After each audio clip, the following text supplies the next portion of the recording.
Study with Monika में आपका स्वागत है। इस वीडियो में हम देखने वाले हैं 9th क्लास का हिस्ट्री का जो हमारा 6th चैप्टर है उसका क्वेश्चन नंबर 1। 18वीं शताब्दी में इंग्लैंड की ग्रामीण जनता खुले खेत की व्यवस्था को किस दृष्टि से देखती थी? संक्षेप में व्याख्या करें और इस व्यवस्था को एक संपन्न किसान, एक मजदूर और एक खेतीहर स्त्री की दृष्टि से देखने का प्रयास करें। इससे पहले कि हम इसका उत्तर देखें, हमें ये पता होना चाहिए कि जो खुले खेत की व्यवस्था थी इंग्लैंड में, उसका मतलब क्या है। उस समय पे क्या होता था, इंग्लैंड में जो खेत होते थे, जो ज़मीन थी, खुला एरिया था, उस वहाँ पर जो लोग थे जो खेती करते थे वो एक साझा भूमि के ऊपर जो है सभी लोग इकट्ठे काम करते थे। उसमें क्या था कि साल की स्टार्टिंग में जो भूमि थी उस पर किसी का भी निजी स्वामित्व नहीं होता था, बल्कि साल के स्टार्टिंग में एक सभा बुलाई जाती थी, कॉमन्स की सभा बोलते थे उसको। और वो सभा क्या करती थी, जो भी किसान होते थे उनको जो है भूमि के टुकड़े बांट दिए जाते थे किसानों में कि भाई आपको जो है इस टुकड़े पर खेती करनी है, आपको इस टुकड़े पर खेती करनी है। दो तरह की ज़मीन होती थी, उपजाऊ भी होती थी, कुछ अनउपजाऊ भी होती थी, थोड़ी कम उपजाऊ कह सकते हैं। तो भूमि का बंटवारा भी इस तरीके से किया जाता था कि किसान जो है उनको दोनों तरह की भूमि मिले। ये नहीं कि भाई एक किसान को तो सारी उपजाऊ भूमि है वो मिल गई, दूसरा है उसको बिल्कुल अनुपजाऊ भूमि है वो मिल गई। तो इस तरह से बंटवारा नहीं होता था, बल्कि दोनों तरह की जो भूमि है उनको मिलती थी और साझे तरीके से वो वहाँ पर जो है उसमें खेती करते थे, काम करते थे। अब एक जो संपन्न किसान है वो जो है किस तरह से इस भूमि व्यवस्था को देखता है, उसके बारे में देखेंगे। जब 16वीं शताब्दी में ऊन की कीमतें बढ़ी तो संपन्न किसानों ने साझा भूमि की सबसे अच्छी चरागाहों की निजी पशुओं के लिए बाड़ाबंदी आरंभ कर दी। 16वीं शताब्दी में जो इंग्लैंड था वहाँ पर क्या हुआ कि ऊन की कीमतें बढ़ने लगी, ऊन की मांग बढ़ने लगी। अब ऊन किससे प्राप्त होती है? ऊन प्राप्त होती है भेड़ों से। तो जब वो लोग जो संपन्न किसान थे वो भेड़ों को ज़्यादा से ज़्यादा पालने लगे। अब उनको पालने के लिए जो अच्छे चरागाह थे, यानी जहाँ पर भेड़ों के लिए अच्छा चारा उपलब्ध होगा, तो क्या होगा वहाँ पर, वो भेड़ हैं वो स्वस्थ रहेंगी, अच्छी ऊन ऊन ऊन जो है उनसे वो प्राप्त कर सकते हैं। तो उन्होंने जो अच्छी अच्छी चरागाहें थी उनको क्या करना शुरू कर दिया, उनकी बाड़ाबंदी, बाड़ाबंदी यानी उस ज़मीन को जो है घेरना शुरू कर दिया। ऐसा यह सुनिश्चित करने के लिए किया गया ताकि उनकी भेड़ों को जो है अच्छा चारा मिल सके। भाई वो उन्होंने एक तरह से कब्जा करना शुरू कर दिया, बाड़ाबंदी, घेरा बनाकर कि भाई ये जो एरिया है ये हमारा है, इस पर जो हमारी भेड़ें हैं वही जो है चारा खाएंगी, बाहर के जानवर यहाँ नहीं आ सकते। तो उनकी भेड़ है उनको अच्छा चारा मिलेगा, वो स्वस्थ होंगी। उन्होंने गरीब लोगों को बाहर की ओर खदेड़ना शुरू कर दिया और उन्हें साझा भूमि पर उनके पशु चराने से भी मना कर दिया।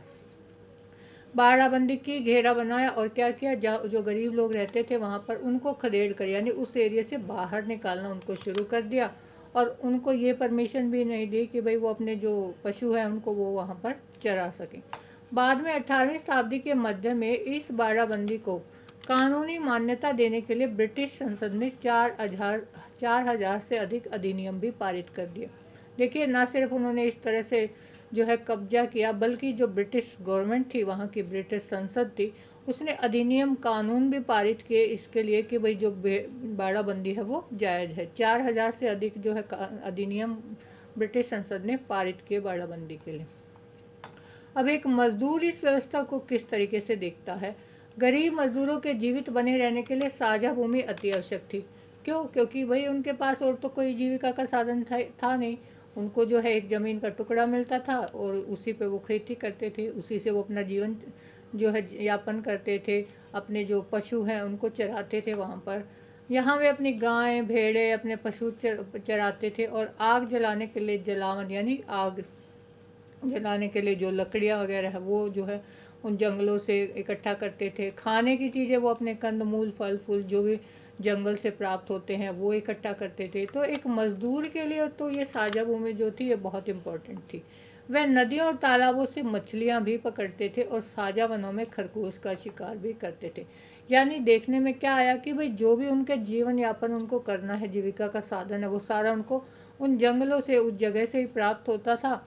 और उसके ऊपर क्या किया, संपन्न किसानों ने बाड़ाबंदी करके उस पर अपना अधिकार कर लिया, तो उनके लिए तो मुश्किल हो गई। अब एक खेतीहर स्त्री है जो वो किस तरह से इसको देखती है। स्त्रियों के लिए खुली खेत प्रणाली सामुदायिक जीवन का एक अच्छा तरीका था, जिसमें सब कुछ गरीब अमीर के बीच साझा था। वह अपने पशुओं को चराने, फल और जलावन एकत्र करने के लिए साझा भूमि का प्रयोग करते थे। जो खेतिया स्त्री हैं, यानी जो महिलाएं हैं, खेती नहीं करती, वो क्या करती हैं, उस साझा भूमि पर अपने पशुओं को चराती थी और वहाँ से जो है अपने खाना बनाने के लिए जो है लकड़ियाँ, ईंधन के रूप में जो लकड़ियों का इस्तेमाल करती है, वो इकट्ठा करने के लिए वहाँ जाती थी। वहाँ से फल फूल जो है वो इकट्ठा करती थी अपने खाने के लिए। और अमीर गरीब का इस तरह का कोई भेदभाव वहाँ नहीं था, वो साझा भूमि थी। तो इस तरह से जो महिलाएं हैं वो इस साझा भूमि का प्रयोग करती थी। यद्यपि खुले खेतों के गायब हो जाने से, खुले खेतों के गायब हो जाने का क्या मतलब है कि भाई जब अधिनियम बना दिया ब्रिटिश सरकार ने और जो है उन्होंने संपन्न किसान हैं उन्होंने बाड़ाबंदी करके घेर लिया, जो गरीब थे, मजदूर थे, उनका वहाँ पर जाने पर, उनके वहाँ पर जाने पर रोक लगा दी, तो वो गायब ही हो गए एक तरह से। उनके लिए इन सभी क्रियाओं पर नकारात्मक प्रभाव पड़ा। क्यों? क्योंकि ना तो अब वो वहाँ अपने पशुओं को चरा सकते हैं, ना वहाँ से वो जो है लकड़ियाँ इकट्ठी कर सकते हैं, ना जो है जंगलों से फूल फल और शिकार कर सकते हैं। जब खुली खेत पर बाड़ाबंदी होने लगी तो प्रारंभ में वनों के जलाने के लिए जलवान एकत्र करना, साझा भूमि पर आना और संभव नहीं था। वह फल फूल इकट्ठा नहीं कर सकते थे और मांस के लिए छोटे जानवरों का शिकार भी नहीं कर सकते थे। जो महिलाएं थी या मजदूर थे, जो गरीब थे, वो यही सब करते थे कि भाई वहाँ से लकड़ियाँ इकट्ठी कर रहे हैं, मांस के लिए शिकार कर रहे हैं। लेकिन अब जैसे बाड़ाबंदी हो गई तो उनकी एंट्री वहाँ पर बंद हो गई, ना वो वहाँ पर जा सकते हैं और ना ही वो सारे कार्य अपने यहाँ पर कर सकते हैं। तो इस तरह से हमने देखा कि बाड़ाबंदी का जो है क्या असर पड़ा उन लोगों के ऊपर।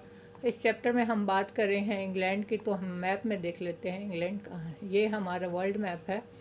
इसमें ये एशिया महाद्वीप है, ये अफ्रीका महाद्वीप है, ये उत्तरी अमेरिका है, दक्षिण अमेरिका, और यहाँ यूरोप, यूरोप में आता है हमारा इंग्लैंड। रेड कलर में जो भी आप एरिया यहाँ पर देख रहे हो, ये है इंग्लैंड। तो ये यूरोप महाद्वीप में है इंग्लैंड, ये याद रखना।